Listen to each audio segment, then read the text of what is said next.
In this video, I'm going to teach you how to view your Microsoft Planner task to your Outlook calendar. In order to do that, first head over to planner.cloud.microsoft in order to access your Microsoft Planner. With this, you can just proceed to sign in using your account with a paid subscription to Microsoft or be under an organization with a paid plan.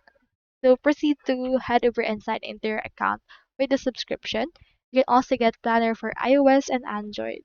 So for this case, just proceed to sign in. Then sign in using your email, phone, or Skype, and then input your password in order to use this. Now let's head over in here into my actual Microsoft Planner.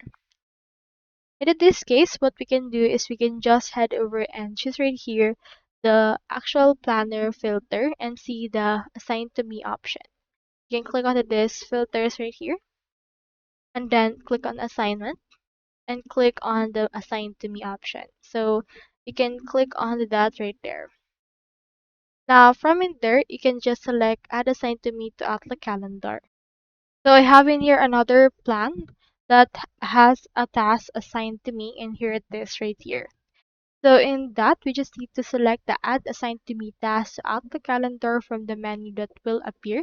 So in some cases, it will not appear, but if it is, you can just click onto the three dots right there and then add it to your day. You can find it right here on My Days, so proceed to click on this. Here it is right here, so you can see the progress, a quick look for that as well. And you can click onto the three dots for this. You can copy this task and add it to your calendar. Just copy the link for the task. Open right here a new tab. From in there, you can find in here this. Just proceed to click on your calendar option right there. And from proceed to actually add in here a task. Click on this plus right there. And input right here a title as well as a description and this link. We have in here the planner for that and it will be added right there. So that's all there is today and I hope this video helped you out.